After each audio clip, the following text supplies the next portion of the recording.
greet our friends everywhere with Chapter 17 of This Is My Song, the story of Fanny Crosby.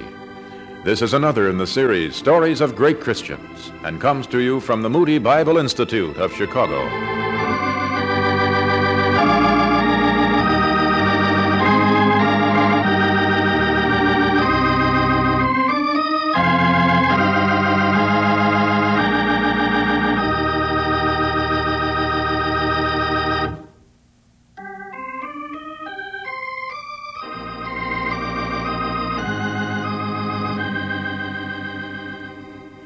During her lifetime, Fanny Crosby wrote 5,900 hymns for one publishing company alone. 2,700 more were written for other publishers. So, altogether, her hymn poems number somewhat over 8,000. To tell the story, the hopes and heartaches behind each hymn, would be an impossible task. But we know that throughout her life, Fanny was greatly encouraged by her many friends. She felt herself honored beyond all expectations in meeting so many great people, and she counted many of them as friends. William Cullen Bryant, President Polk, Jenny Lind, Grover Cleveland, and many others equally famous. And Fanny's Christian friends gave her life some of its greatest blessings. Her companionship was with those to whom the Lord and His gospel were a way of life.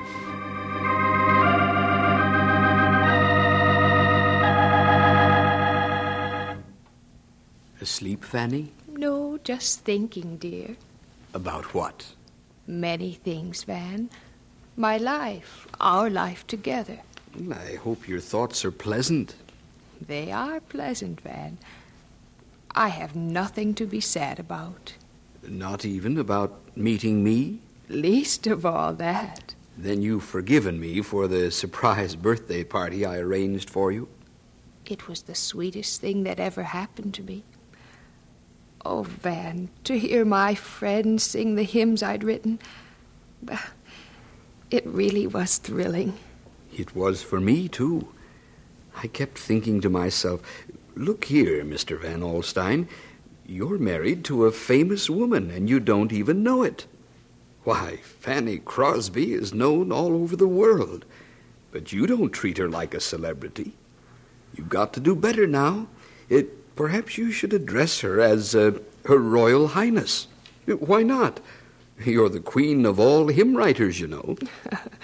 Her Majesty, Fanny Crosby. And whenever I come into a room where you are, I should bow.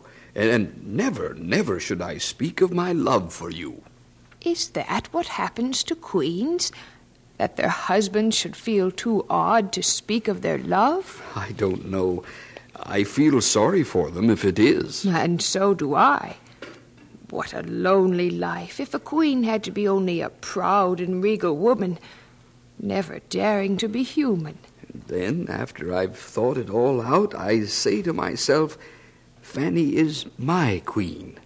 I am? Yes, and above all, she's my wife. A fine hymn writer, a woman whose life has been devoted to the Lord, and a woman who loves me, even though I have no gold or silver or treasuries full of jewels. I like that better than being a queen. That proves another point. What point? That as well as being a queen, you're also a contented, trusting soul. Is that bad? Oh, it's good. It's honest and fine and noble. Well, queens are honest and fine and noble. I guess they are. But best of all, Fanny, you're just you.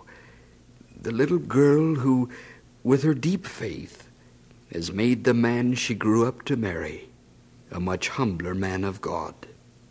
Thank you, Van. You're welcome, Your Majesty. And now that the compliments are over, I'd like to hear some more music. Of course, my dear. What would you like to hear? Well, how about Chopin? I think that... Miss Van Alstyne. Oh, man, I'm sorry to interrupt you like this, but it's most necessary. That is, I think it is. Bess, what is it? A woman to see you. Oh, at this time of night? That's what I told her. But she didn't seem to mind. She said it was most important, and she didn't care what time of night it was. Who is it? A Mrs. Burroughs, with an accent. An accent? British. She said she was only going to be in New York for a few days, and she had to see you. Tonight was the only time she had free. Then bring her in, Bess. We'll be delighted to talk with her. Oh, yes, ma'am, but you're putting me in a spot, you know. I didn't say you'd be delighted to see her, especially at this time of night.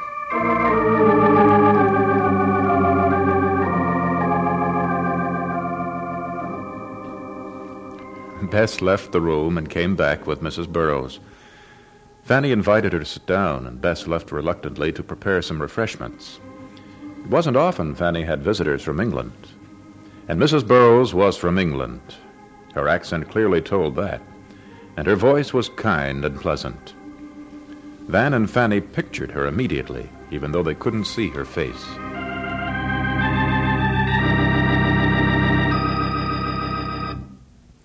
I am sorry to come here at this time of night, Mrs. Van Alstyne. We're glad to have you. It was most kind of you to let me come in. I should be forever grateful. But I had to see you. I had to talk with you. It meant a great deal to me. You're going back to England soon? Day after tomorrow. I've had a good visit here in America, and now that I've seen you, my trip is complete. I'm flattered. Where in England are you from? I'm from the same town as Frances Ridley Havergal. In fact, she's a friend of mine. What an honor to know that great poetess.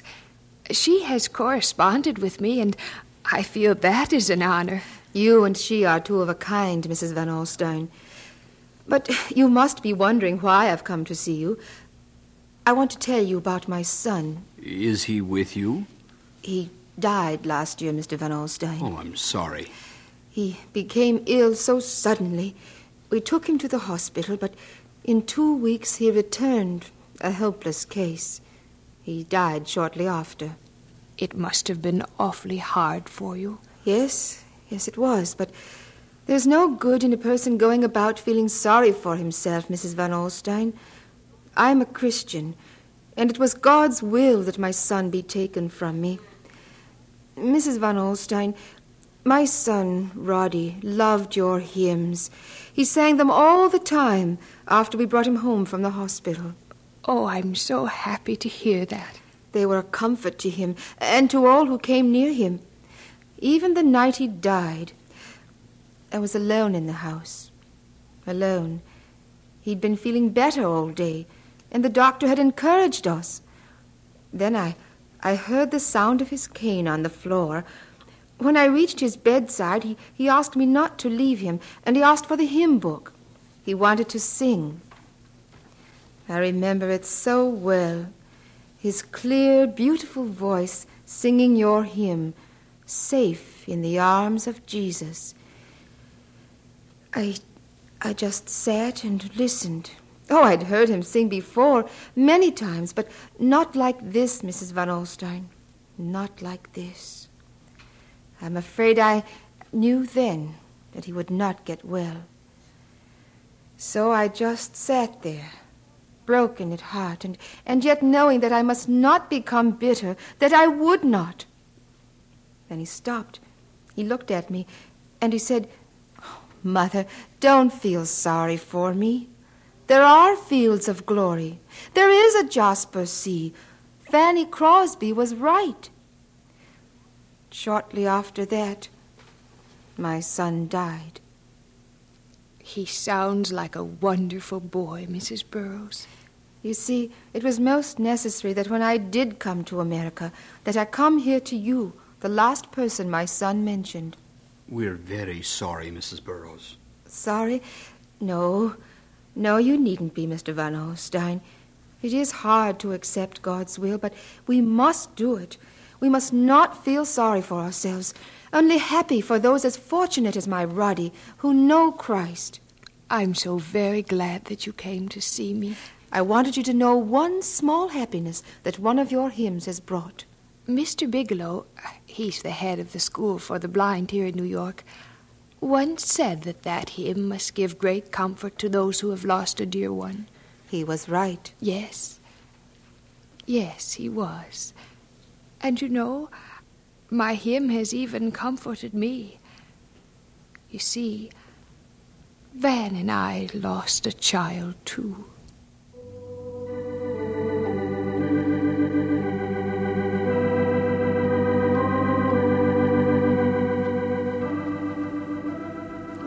It brought back many memories, that visit of Mrs. Burroughs. Memories of the child Van and Fanny had lost. The plans they'd had for her, their dreams and hopes. Bess brought refreshments, and Mrs. Burroughs stayed much later than she must have had any intention of doing. Their talk led to many things they had no idea of the time. Van played for the guest, and when Mrs. Burroughs did discover the time, she was fearful that the Van Alstyne stayed up just to please her.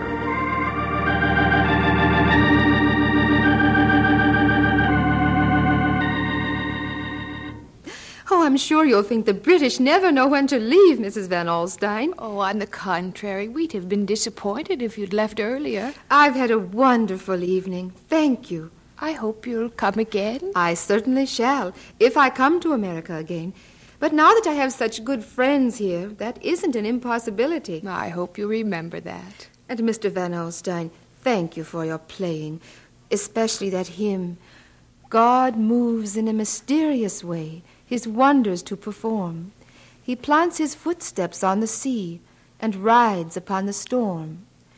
God is his own interpreter, and he will make it plain. Thank you. Thank you both.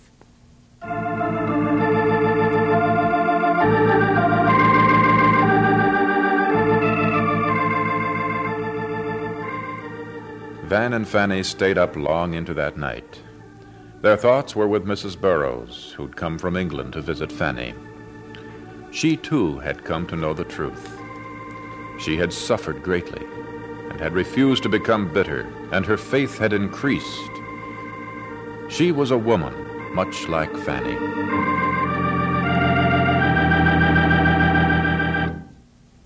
Fanny.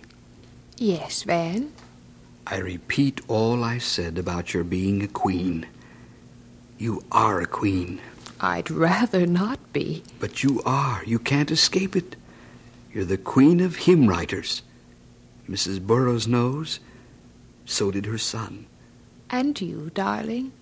I won't change, sweetheart. You're a queen to other people. But to me, you're the woman I love. My wife.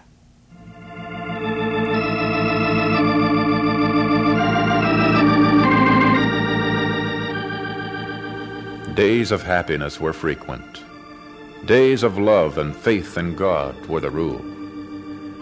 Van and Fanny were happy, though they were blind. And full as their lives were, there was much more ahead.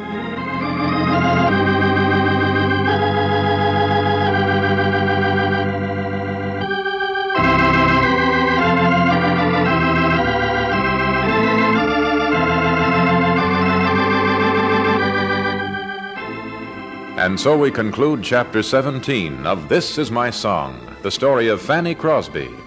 This is another in the series Stories of Great Christians, and comes to you from the radio studios of the Moody Bible Institute of Chicago.